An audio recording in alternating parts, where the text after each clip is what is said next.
সুপ্রিয় ভিউয়ার্স, আশা করি সকলে ভালো আছেন। নতুন একটা ভিডিও নিয়ে হাজির হলাম।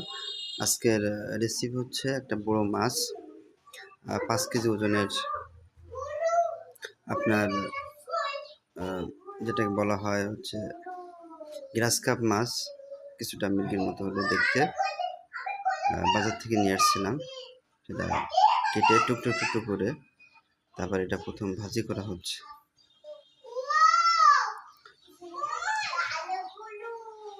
এরপরে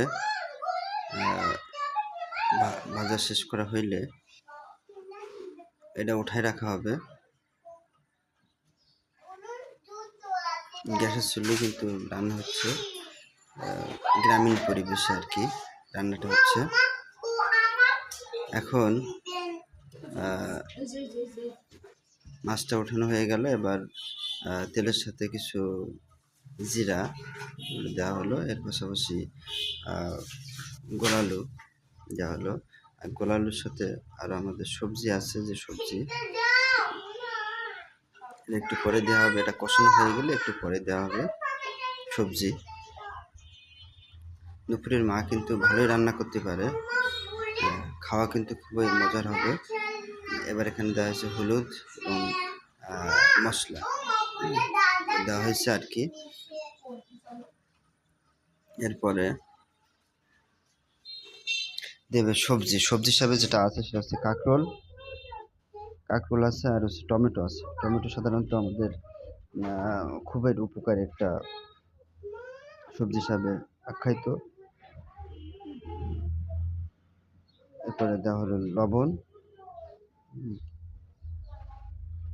এবার লবণ, গোলালু, জিরা, হলুদ একসাথে নিয়ে কিছুক্ষণ জাল দেওয়া হবে। মানে সাধারণত গ্রামীণ পরিবেশে আমরা এইভাবে রান্না করে থাকি, আর এইভাবে রান্না করলে খাওয়ার যে টেস্ট, যে মান, সেটা ভালো হয়, খাওয়ার রুচিও বাড়ে। আচ্ছা, এরপরে আমাদের যেটা আছে, যেটা দেওয়া হচ্ছে কাঁকরোল, আলু, এটা একসাথে জ্বালানো হচ্ছে আর কি।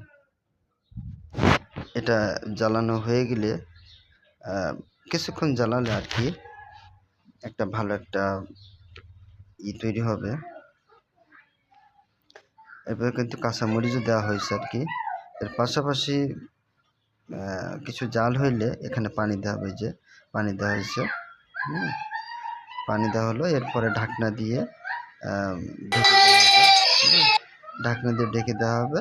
দেওয়ার পরে এই যে অলরেডি কিন্তু টমেটো কিন্তু পরে দেওয়া হয়েছে, যথেষ্ট জাল হয়েছে, কিন্তু জালটা কিন্তু দেখানো হয়নি, জালটা দেখাইনি আমি। এরপরে কিন্তু মাছ দেওয়া হলো।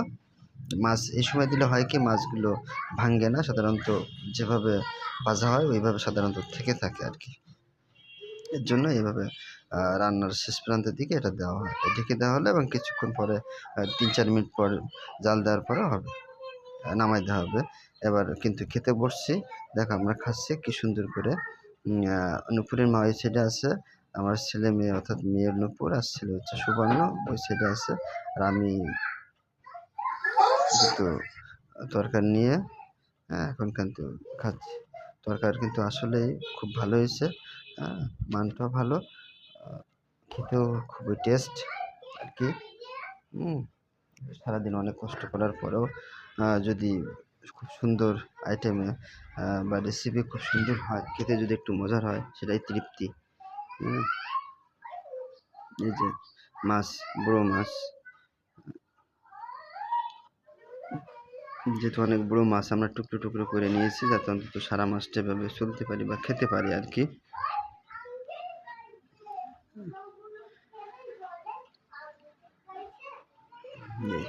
আমি কিন্তু এই যে খাচ্ছি, আমার খাওয়া,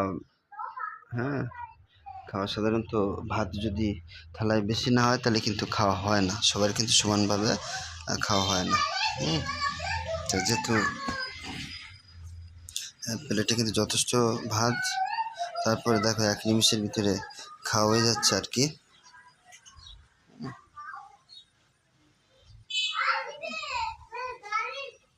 পাশে একটা ছোটো বাটি আছে বন, অর্থাৎ ময়লা ফেলানোর জন্য।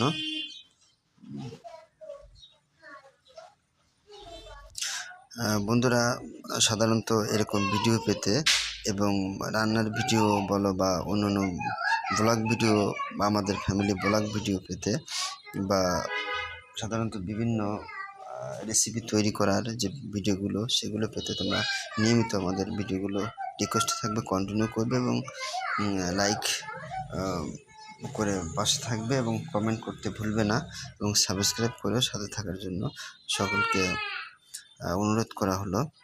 যেহেতু আমাদের চ্যানেলটা যেহেতু নতুন, সকলের সহযোগিতা না থাকলে কিন্তু এটা আদৌ উঠবে কিনা সন্দেহ হয়। এর জন্য তোমাদের কাছে আমি করজোড়ে অনুরোধ করছি আর কি, হ্যাঁ, সাবস্ক্রাইব করে পাশে থাকার জন্য।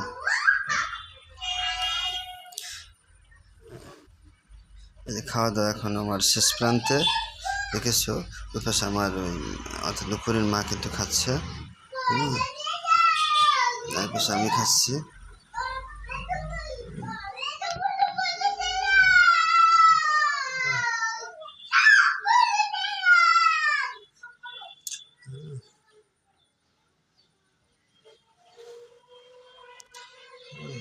খাওয়ার শেষ ভাগে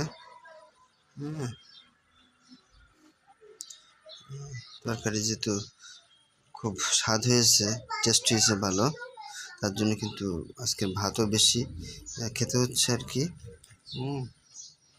মনে হচ্ছে রাইস কুকারের যে ভাত যেগুলো আছে সব আমি খেয়ে ফেলি, এমনটা মনে হচ্ছে আর কি। এতে তরকারি বাড়ি কিন্তু আবার নিয়ে আমার খেতে হবে।